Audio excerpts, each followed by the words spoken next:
On Any Sunday, the Next Chapter is a film about the love of motorcycle riding.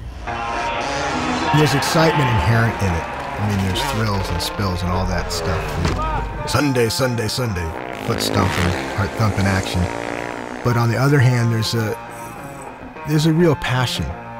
People that are into bikes, they love to talk about bikes, they like to hang out, they love to share stories. It's truly its own culture that unites people of different languages, races, ages. On Any Sunday, the original was one of the main factors that grew the motorcycle business in the United States. That's grown to a point where there's a massive industry now, and it was time to tell the modern version of that story. We met with Dana and the family and said, how can we do this? And do it in such a way that it's in honor of the original, but at the same time, there's a very modern story. There's women racing. There are new technologies happening. There's electric motorcycles. I mean, who would have thought that back in the 70s?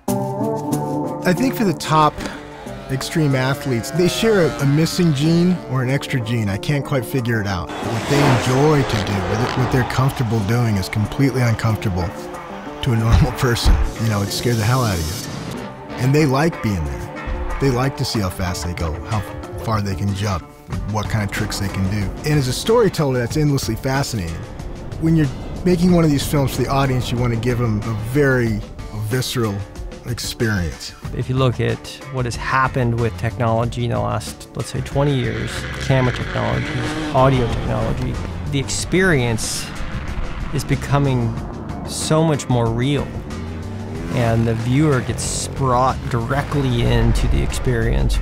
With Red Bull Media House's involvement and their commitment to exploring the boundaries visually of what you can do with this kind of storytelling, and then being here at Dolby, it's incredible to be able to use all this cutting edge stuff. In a movie, in a picture, half of it's sound. Atmos between the bikes and the announcers and the crowds cheering. You can hear the bikes coming from here to there. You could turn off the picture almost and be excited. You know, it's quite something. Dana hadn't produced a film that had this much access to this much great technology. Allowing him to really understand what's available to him just allows him to be a better storyteller. I don't want to say they're superheroes, but in a way we're showing ordinary people doing extraordinary things, and the more extraordinary the experience is, it opens up the possibility that this genre gets a little more play at your local bijou. It's an excitement to be able to tell these stories, and the experience of making them too, the friends you make. It's a combination of the work and then being part of a team.